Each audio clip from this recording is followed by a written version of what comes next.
Hello, everyone, and welcome to The Week in Nintendo. I am joined by Derek Bittner. Hello, Derek. Hello, how are you doing, John? I'm doing good. It's been a busy week in Nintendo, though. If we count the last week and a half-ish, we've had Mario Tennis Fever, we've had the Virtual Boy, we've got the brand new Pokemon FireRed and LeafGreen re-releases, and a Xenoblade Chronicles X patch out of nowhere. So where do you want to begin with that, Derek? There's a lot of stuff to talk about here. There is a lot of stuff. A lot of it I haven't personally experienced. Like, I did not pick up. I guess we can start with the Virtual Boy because the sheer fact that I did not spend the $100 to get a Virtual Boy stand, or even bother with the I guess the cardboard version in order to check out the Virtual Boy.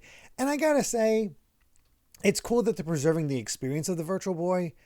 But I'm still very sad that they don't have a 2D version that does exist for emulation.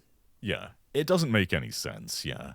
And I've seen people trying to find workarounds, like using the Switch's built-in zoom feature, which doesn't work. And it makes sense that it doesn't work, because if you're wearing VR and you zoomed in, it would break the illusion. So that's the reason they disabled it. But there really should be a 2D version. Like, these games are better in 3D, but very few of them outright need it. Much like a 3DS game. I think Mario's Tennis is quite hard to perceive in 2D, but the option should be there if you want it. That being said, I think the novelty of the headset, mine's right behind me for those watching on the TV over there, the novelty is cool. Just the way that it's so loyal to the original. However, I will say the cardboard version is probably the better experience. Really? Because while that feels authentic, you are just holding your head to a stand, which has never been very comfortable. Whereas the cardboard one, you have the flexibility to move around a lot more. And I found the effect is a bit stronger in that one.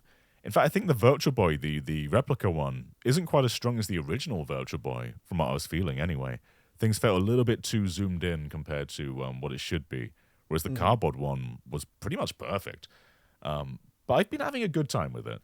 I had a big Virtual Boy renaissance last year, so I played a lot on 3DS and on the real hardware, and I fell in love with a lot of the software library. And the launch library is good, but they're holding a lot of the really good stuff until later. I'd say right now, Wario Land and Galactic Pinball and Tellero Boxer are kind of the ones to go for. But we're missing out on Jack Brothers, we're missing out on what else are we missing out on? There's some other stuff out there. A Vertical Force, that's a really cool one, and of course the brand new games. We're getting some games that never got released initially. That's sort of the holy grail there. Yeah, that's the exciting stuff. And even obvious stuff like Mario's Tennis and Mario Clash aren't on there yet. I don't know why they're drip feeding it, but I mean, they always drip feed. They just want to be able to put that out there. But again, it is a limitation of a limitation that they've put on themselves here, where it's an exciting thing. But you already need the expansion pass, I believe, right? You need the expansion pass for Virtual Boy? Yeah, you do. Yeah, so you need that. And then if you want to play it, you got to have at least a $20 cardboard, unless you already happen to have Labo, which I do not. So it's so specialized that I don't think people are going to factor it in. It's a bonus if you care about that thing, and it's really is a question of how many people care about the Virtual Boy. Despite it, I think it has sold relatively well as far as that stand. Probably enough that Nintendo got back what they put into it. But it's a curiosity at this point. And it's a thing for little something freaks. Exactly. It's one of those things where if I was still able to do the old NSO game club that I was doing, I couldn't add Virtual Boy games to it because I can't expect everybody to be able to play it. I can't play it. So what do we do for that? I just have to exclude it. And so that's why it's sort of like, it's a cool addition, but, and it's nice that these are all being preserved in some way. But as far as a lineup that I can actually play, I'd be much more interested if they added, I don't know, the Wii or the DS or something like that. But it is cool, though. It's kind of ridiculously silly because a lot of people haven't played a Virtual Boy before, and the library is good. And the effect is, I'd say, not as great as the original, but it is still quite strong. And so, like, you get some really good stereoscopic 3D. I always liken it to sprite-based games on 3DS, like Shovel Knight and Cave Story, where the layers are very clear. So you get some really great 3D effects in there. Wario Land's got some boss battles where an enemy like hops back through into the background, so he hops along a lake, just like jumping along each layer. Mario Clash, which isn't on there right now, has like 7 layers of clouds on its title screen. Like, there's some really cool 3D effects and some really great games in there. But yeah, it is a thing for little freaks. So it's a small niche. You just have to look at it where it's a headset on a stand that you set up on a desk in order to put your head through, that you can even do this. Like my only experience with the Virtual Boy is that there was a one on display at a KB Toys back when it first released, and I was all things Nintendo. I'm like, oh, what's this? So I try it out, and I come back, and I had the typical experience. My neck hurts, and my eyes hurt. Yeah. I think I've always had like a pretty good health experience with the Virtual Boy. You always hear about headaches and migraines. The worst I've had is I think I played Wario Land for around an hour, and I took my head out of the headset, and all the reds in real life were kind of desaturated for a bit. So that's a small health side effect, but I wasn't feeling a headache or anything. So your mileage will vary with all that stuff. Very much so. It's like, you understand all the aspects of why they set it up that way. But I think, I don't know, it's calling it the Virtual Boy kind of what shot in the foot, because when I hear boy, especially at the line of that, was just like, oh, it's handheld, it's portable. That thing's not portable. It's not portable, but I think it was kind of forward thinking though, because you fast forward to now, and like the best virtual reality headsets are the mobile ones. So like the Quest 3 and the upcoming Steam one, because when you're tethered to a console, you're getting an expensive peripheral from an expensive console. And then the development support's pretty limited, because who's making games just for a peripheral? Whereas when it's a dedicated platform, I even though it didn't succeed, I think it was the right idea. But all these years on, we're getting there now. But I think Virtual Boy had the right idea in the first place. Yeah, it wasn't a bad idea. Maybe just a little too early, a little too awkward, something people weren't quite ready for. But it was extremely forward thinking. There's no doubt about that. And again, for as small as the library is, there are hits in there. There are stuff to be excited about, and that's why I want a 2B mode, because I do want to try these games out. I think the NSO still has a fantastic value behind it, especially when it comes to trying out games that you normally wouldn't. That is the value of the NSO, is that you don't have to worry about, like, people are just going to buy their typical games that they know they enjoy and not worry with like the weird ones. Well, let's segue, Derek, to another piece of news then, because Nintendo and Pokemon Company are re-releasing a pretty highly demanded, highly loved legacy game that's not on Nintendo Classics. It's a standalone $20 re-release of Pokemon FireRed and LeafGreen. I say FireRed and LeafGreen, these are individual games, $20 each. And all the language SKUs are also $20 each. So if you want to play it in English and German, you've got to buy 2 different versions, which was also the case on 3DS. But this is like 4 times the price of what Pokemon like Red, Yellow, and Blue were on 3DS, while also having all those limitations still. So what are you thinking about this? It's maybe the least surprising move Pokemon's ever made. Like, everybody was hoping it would be on NSO, if only for like the original Red, Blue, Yellow. So everybody wanted to have that support into Stadium.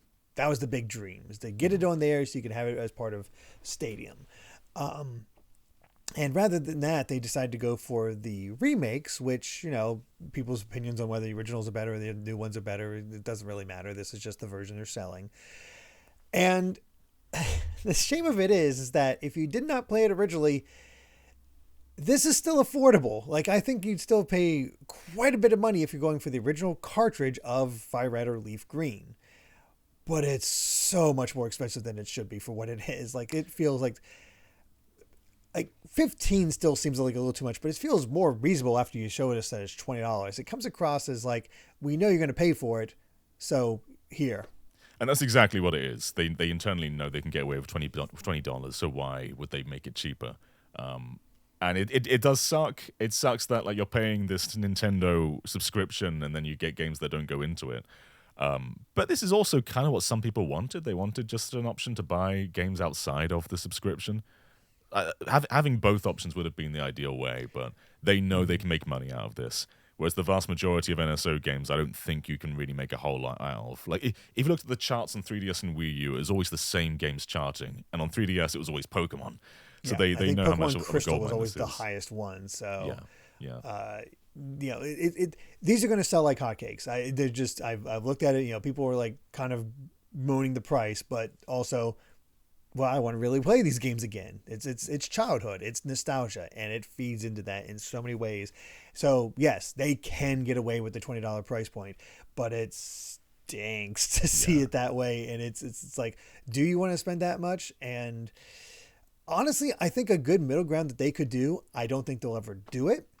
But it would be interesting because the big thing here is that I don't know if it comes right away, but eventually it will have home support, which is kind of a big deal for longtime Pokemon fans to be able to take something from, ostensibly Gen 3 and bring it to the modern era. That's kind of cool. There's value in that if you're a fan of Pokemon Home and want to have all that. Where they could maybe do a mea culpa is putting red, blue, yellow on NSO, because who cares about, you're not doing home support. So who cares if you save scrub for a certain Pokemon or for maybe trying to get a shiny or whatever you might do in order to, with the rewind functionality, or just disable the rewind functionality, but put them in there so you can actually have support with Pokemon Stadium 1 and 2. I think that's what the 3DS games did with like Red, Blue, Yellow, Silver, Gold, Crystal. Is they were standard Virtual Console games, but the Virtual Console menu was just disabled. Like you, if you touched the screen, you couldn't save state. So I don't really see any reason why they couldn't have done that. I think you can come up with reasons for why it's not an NSO, but I think the core reason is they know they can make a lot of money out of this, and everything else probably could have been overcome. There's one issue I take with some of the comments out there. And the one I don't like the most is like $20 for a ROM. I don't think that makes any sense. Like if I were to say, $70 for an ISO, or like exactly. $20 for an MP4, like when going to see a movie at the cinema, because the format isn't what it is. No. You can easily go onto some site and download this for free, but that's true of anything. Like you can go on any piracy movie website or piracy game website. Most games come out, it's pirated, so there you go. Like the ROM aspect means nothing. It's the value of the game itself. Mm-hmm. And it's easily legally available. Yeah. That's how you fight piracy is it's legal and easy to get. Oh, exactly. It's ease of use is cuts into that. So I don't think it cuts down to like, all they did was just throw this up there. But I assume there's going to be a little bit more to it if they were having like the mystery gift stuff in there that you can't get anymore implemented. Again, I don't know how much it takes to get the home support. I think a big loss, honestly, to really give this value is if it would have had online in some way. There's like, you look at other collections or re-releases and they tend to have like some behind the scenes stuff. They tend to have some sort of bonus, whereas it is just the raw Game Boy Advance version. In the trailer they show a Game Boy Advance overlay over it sometimes. I can't tell if that's editing or part of the visual features, but we don't know any visual features. We don't know if there's a standard Game Boy Advance a screen filter or just a pixel perfect filter. We don't really know any of that stuff. We know it doesn't fill the screen. It's still the standard Game Boy Advance ratio. I do like that it doesn't have the NSO borders though. It's just pure black. I mean, I hate the borders on NSO, so that's that is a nice addition. It's I don't think it's terrible, but it is like you look to like Mega Man Battle Network Collection. That had multiplayer that you can connect to, and that they added online, that you can go online and actually play with friends and still do those battles with them if you so choose. It's a shame that Pokemon doesn't do that little extra step as well. Yeah, they definitely could have done better. There's no question about that. I do sometimes just appreciate a raw re-release, though. I often complain about remasters and things that they change, so I'm not against just re-releasing the game, but at least give you all the languages. If you owned the original Doom 1 or Doom 2 and the Doom 1 and 2 re-release came out, that would be like 100% off on the eShop because you own the prior games. Surely, if you own it in English, they can just do the same thing for the German and French version. Like that is crazy. That's like the craziest part of this. Yeah, that seems excessive. That seems so excessive to do it that way, and I don't get it. It's that's where again the greed comes in a lot of ways. It's like, let's say, you know, you're curious about the other language. You're learning French for whatever reason. Let's play Pokemon in French, see what that's like, how much I know. There's value in that, but it sucks that if you want to try that, you have to spend an extra $20 or just make that your main version. Over my years on YouTube, I've heard a lot of people say they learned how to read English through Pokemon. So I think there is actually a lot to it there. There is, because my son, he's been playing a bunch of Mario games, and as he's played, I've seen him like dialogue boxes coming up, and he's reading the dialogue boxes. Like, so that is legit way of learning language. Yeah, it's just see it come up enough, and you sound out the words, and you figure it out. Yeah, it sucks how they're handling part of this, but I think a lot of us have wanted just legacy Pokemon on the Switch for a long time now, and we've got it. Mm-hmm. Maybe not the most ideal way, but I look at that $20 and I'm like, a bit steep, but a part of the problem, I am going to get it.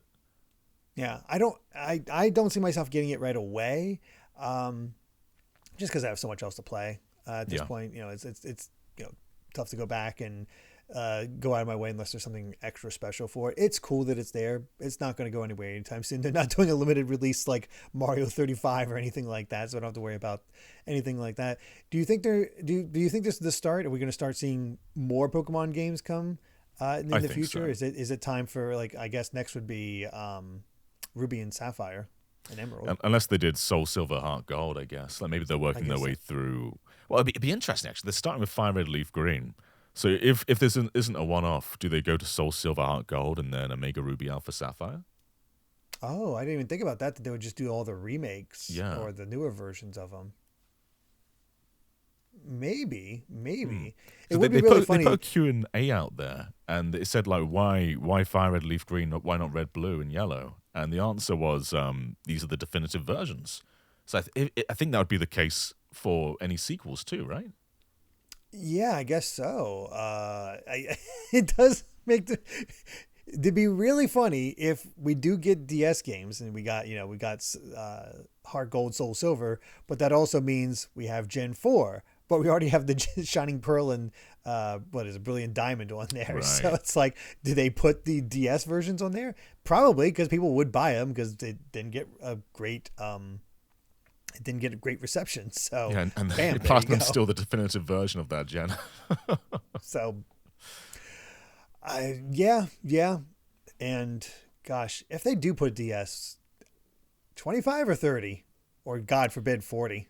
Oh God, yeah. That's difficult to answer. I think they would go up though. It wouldn't be like a solid 20 for each game, would it? No, they would definitely not keep it to 20. It's like, oh, this is more advanced graphics, so of course we'll need this. There needs to be a price increase for it.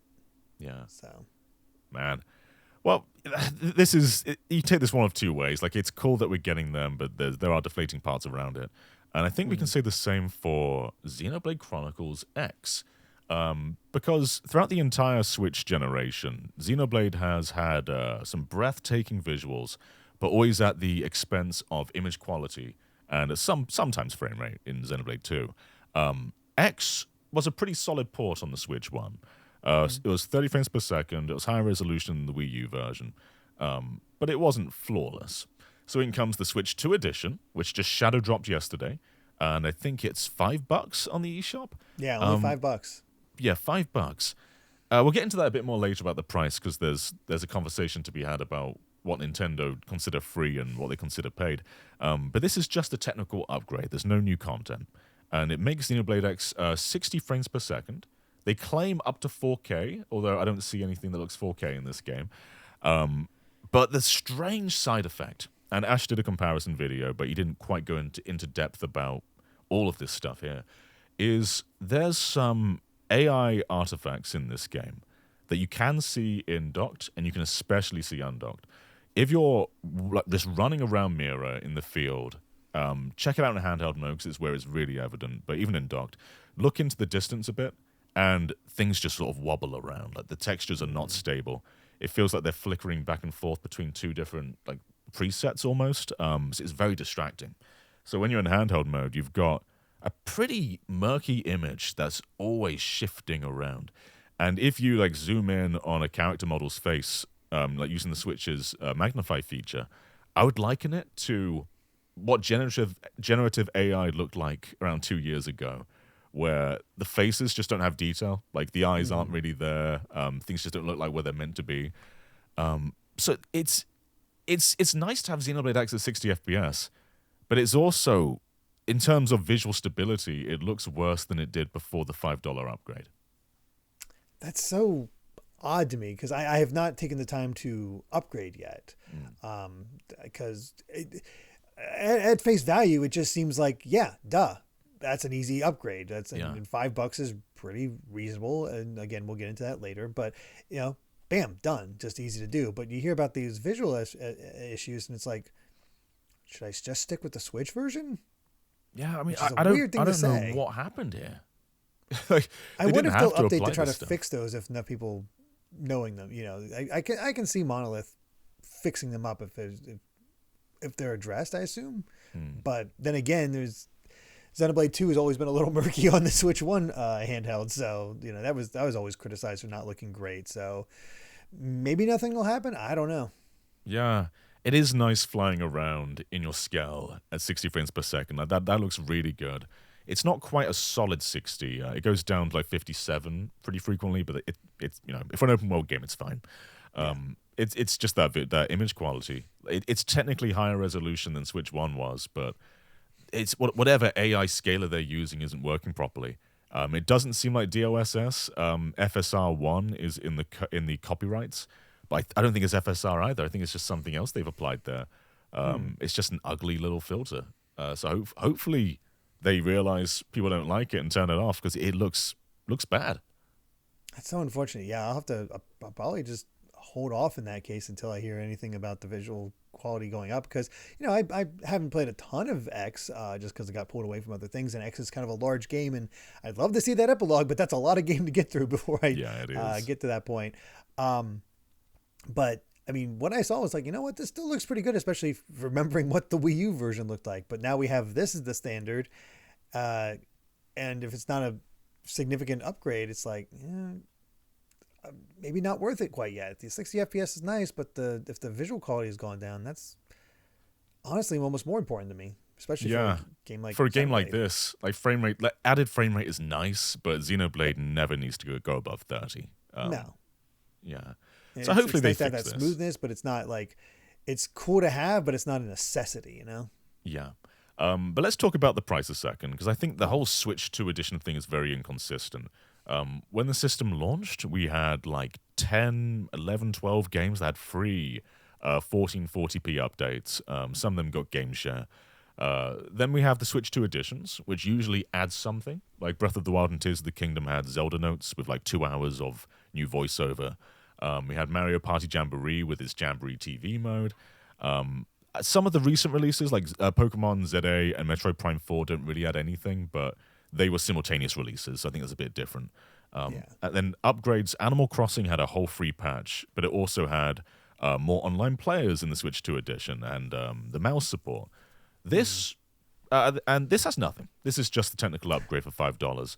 And just last month, we had Donkey Kong Country Returns HD with a free patch and Dixie Kong in a new turbo mode, and that was free. I don't understand why this is paid when the standard is just everywhere. If I had to make a guess, it's because Xenoblade X actually has a physical edition. That's the only reason. That's true. Do you think they just want to sell it on shelves again? Yeah, they just have it on shelves, have it right there, and it's only $5 more. So I guess to show that there's a premium. I guess there's that premium quality. It's like, again, they have that mental thought. It's like, oh, this is more expensive, so it must be better. Yeah. So you have the $60 Switch 1 version, this $65 Switch 2 version. It's like, well, I already have the Switch 2. It's going to look better. You naturally just go inclined to go to the Switch 2 version. I think if it didn't have that physical copy, it probably would have just been a free upgrade. I could totally see that being the case there. But already, I mean, there are deals out there that you could finagle in order to get the Switch 1 version much cheaper than 50 or 60. So then now that $5 upgrade is even better. So now you have, you spend what, 35, 40 in order to get a Switch 2 version, technically, as long as you're okay with having the Switch 1 version as your physical copy or so forth. So yeah, I think that's sort of, I honestly, I think it really does come down to the fact that it's just because it has a physical version. Yeah. They do need to resolve some stuff here, but if they do, this is just an easy slam dunk, or it should be. Just boosting some of the settings in X. But a lot of this stuff was actually known since the game came out. Like, Datamines knew of a 60 frames per second mode. And the same was true of Paper Mario The Thousand Year Door, if you remember. 60 FPS was found in there. I could see if, with us getting a shadow drop, it's very easy to have, I don't know, when did Paper Mario come out? Last year? Or last year or the year before that? Not that long ago. Yeah, 2 years ago. It's something in like March or April or maybe May, I forget. One of those. I can see it happening. It's 2024. So yeah, 2 years later, around the month it came out, bam, here's your Switch 2 version. Bam. Yeah. Could do a simple just visual upgrade like Xenoblade got. Could go the Kirby route and finally give us, Paper Mario, The Thousand Year Door, Switch 2 edition, plus Luigi's Marvelous Journey or whatever it is. That would be amazing, yeah. Luigi in the Marvelous Compass or something, yeah. Yeah. That would get people to buy a Switch 2 version on Moss. That would. For sure. And even if it's only like a 5-hour campaign, I think Yeah. it would still pick it up just to see it, Yeah, and that game was cut from 60 FPS on GameCube to 30 on Switch 1. So like they adapted it pretty well, but it'd be nice to have it back at 60 again. So that'd be a really cool upgrade. You know what would be a cool upgrade as well? Kirby Star Allies kind of needs it too, because that was a strange 30 frames per second Kirby game, which is odd for this series. Mm-hmm. It makes sense, but I feel like the game's too old. It probably is too old. I think it's just not a concern. They got their money's worth, and it's too old. Let's go with just the most recent ones of that just came out on the Switch, and we can stop. Well, Breath of the Wild is still selling like hotcakes down off the line. Just as a Breath of the Wild I think ain't too old. There's a whole difference between Breath of the Wild sales and Star Allies, yeah. Star Allies sales. Yeah. But I think that's most of the immediate news that's been coming out lately. We had one other thing where Monster Hunter Wilds had a data mine on PC, and for the last month or so, there have been like references to Switch 2. Like there's been like code referencing Switch 2 matchmaking and Switch 2 local wireless. They scrubbed all of that from the new update, so there's no references to Switch 2 in the text anymore. However, they left behind an image of 4 Switch 2s playing local wireless together with Monster Hunter Rise on the screen.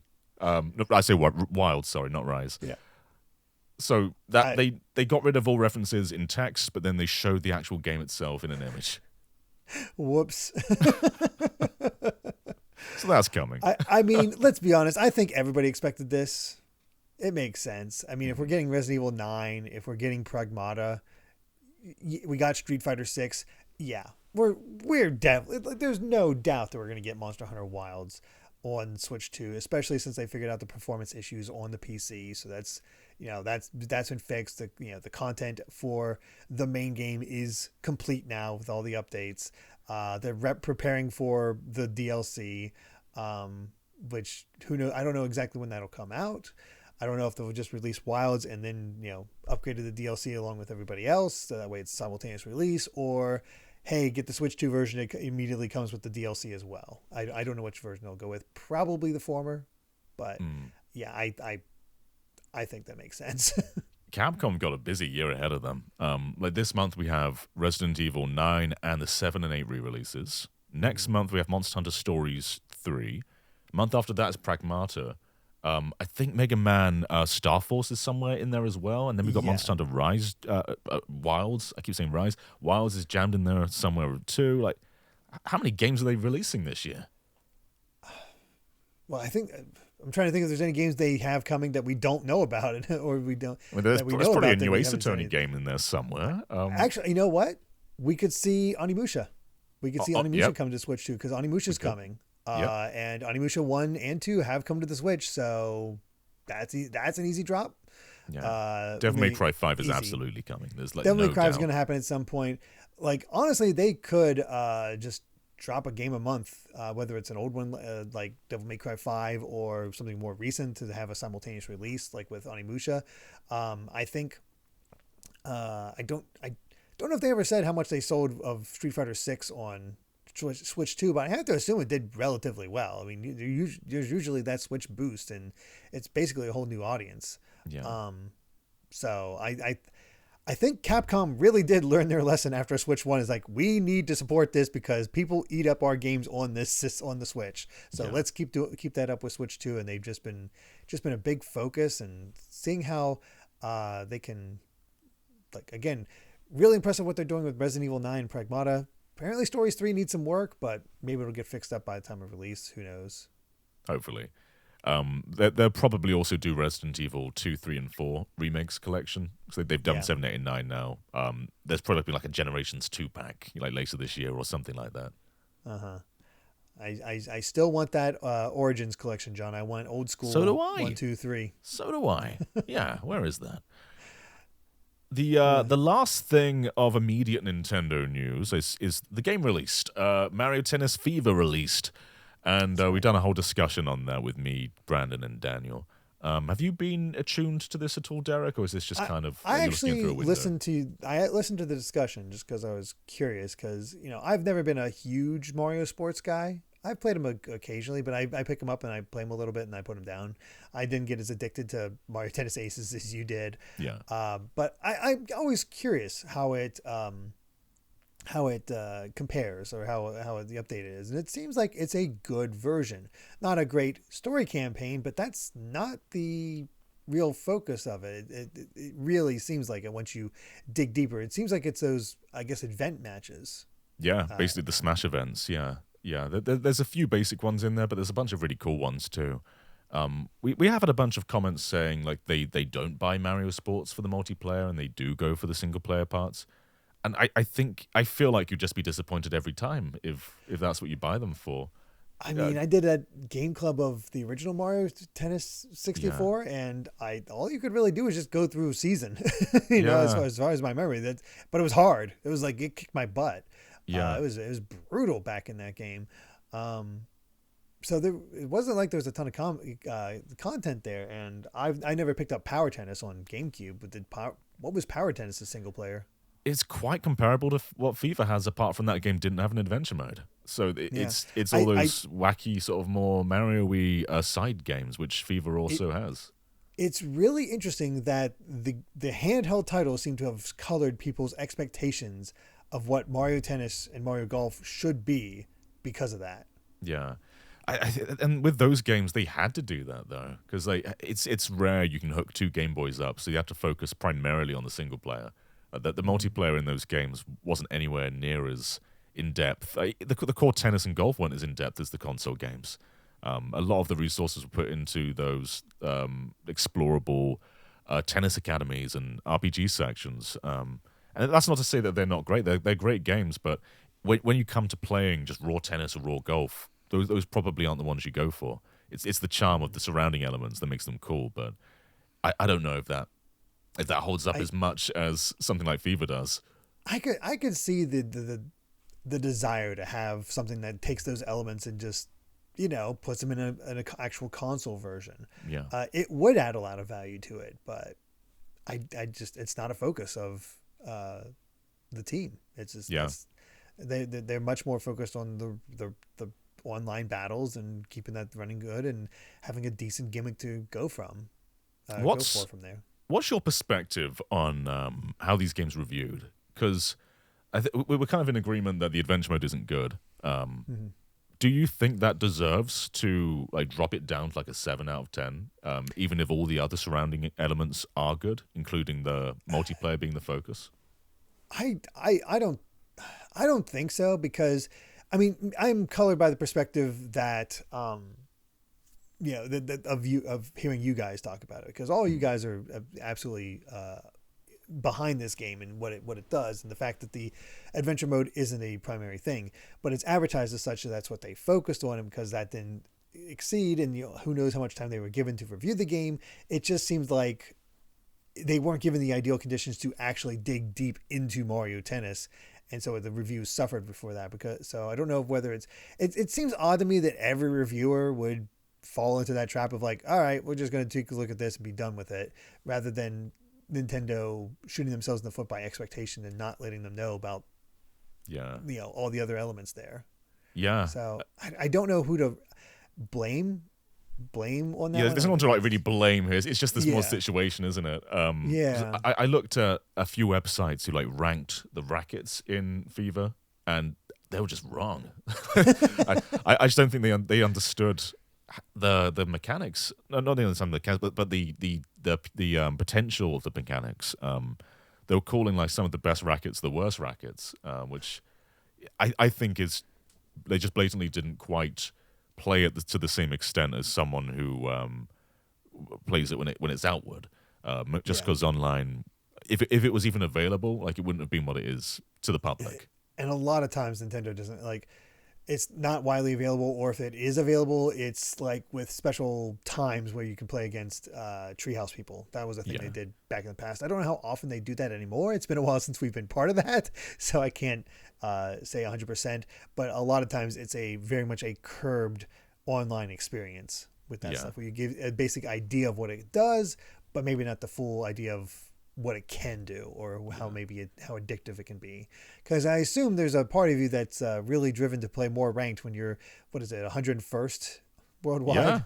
Yeah. It's a double-sided coin. I can play more, but if I keep playing more, I could also lose my rank. So I've moved over to doubles rather than singles now, just to sort of maintain my place, because I'm scared that I'll ruin everything. Yeah. You've.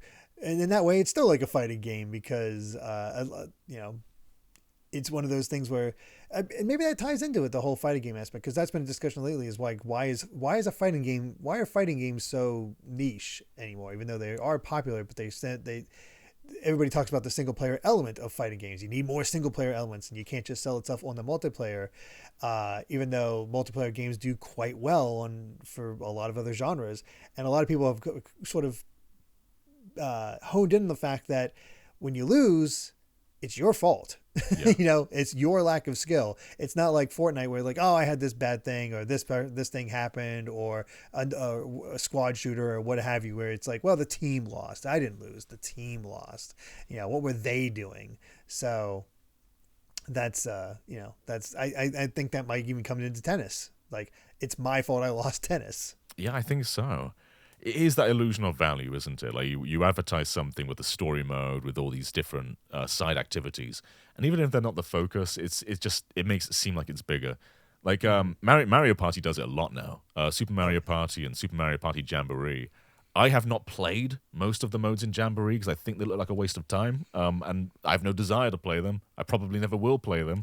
But they're there because on the back of the box you can put like, there's 7 different modes to play. I just want to play the Mario Party, man. Yeah. You wish they put the focus onto the Mario Party, but at least they're getting the balance a bit better with each new game. And sometimes it draws it in. Like, sometimes young kids just find their way, because once again, my son really enjoyed when he played Super Mario Party. He enjoyed the rafting mode. Like, he wanted to go down all the different routes and play all the games, even though it's repetitive as hell, because there's just not enough mini games for that mode and the amount of times you need to play it. But it draws somebody in. Maybe not as core gamers, but it does draw the casuals in. There's someone out there booting up that little rhythm game mode in Super Mario Party like every night, and they're just having a great time. It's not us, but it's someone. It's out there for somebody. Yeah. And I think that was most of the news this week. There are people still spreading little whispers about another Nintendo Direct. I'd say just enjoy what we have now. There's so much to play. Don't worry about it. Don't worry about a Direct. Yeah, there's so much to play right now. You got the Pokemon Day coming up. They're not going to mess with that. We'll see if we get anything like, hey, maybe we'll finally get Coliseum XD Gale of Darkness on NSO at the same time. Maybe that's their mea culpa. Is like, here you can either pay for FireRed and LeafGreen, or you can have NSO, which I guess you're technically paying for too. But as part of your subscription, you can finally play those GameCube games. Yeah. So. There is a lot coming out soon. Like we've got all those Pokemon games. Probably Gen 10 is going to be revealed in Pokemon Presents. We've also got Pokopia coming up. We've got Mario Wonder Switch 2 edition. We've got Resident Evil 9. Like, don't worry about being advertised about more games. If you're lacking things to play right now, just look around a bit. Yeah. That's all it comes down to. You can find something. Just take a look. Yeah. Game Bear Benji says Pokemon pinball games, please. They announced recently a Pokemon pinball table, so you can have that. If you want to spend a couple $1,000s. Yeah, close enough. So. All right. I think that's pretty much everything that's happened this week. So I can't think of anything. I think we're done here, Derek. I think we've talked about what we need to. A lot of hits and misses this week. The Xenoblade Chronicles X patches, it's cool to have. It's cool seeing it at 60 FPS, but there's clearly work to be done. Do you anticipate 1, 2, and 3 getting patches? And if so, will they be free? Like, what do you think about those ones? I think patches are possible at this rate. I can see them doing that. And honestly, I see those being free. I don't see them making a whole new Switch 2 edition for them unless they do something crazy and like do a bundle of like 1, 2, 3. Yeah, they could, but I think that the value of those games is still held pretty high, isn't it? Yeah. I feel like they would just leave them there, Yeah. Although there's a lot of whispers too about 2 just getting a definitive edition like how 1 did. I can see that happening. That'd be something. It'd be cool, I suppose. There's a lot of things they could fix with a Xenoblade 2 definitive edition. If anything, just fixing up the gacha system for at least late game would be fine. But honestly, I'd rather just have Monolith make something new. Hopefully, they're still just making something new. This obviously wouldn't be the scale of a new game, but it'd be cool to see what their Switch 2 tech looks like. It'd be great to have proper lip syncing in 2 because 3 has it. There's just things they could make look better. But 2's a special game, so I'd be very excited to see that. But I think that is all we have this week for the Week in Nintendo. So thank you so much, live audience, for joining us. We really appreciate you. This is going to be available in audio form as well, so stay tuned for that. And until next time, everybody, bye-bye. Bye-bye.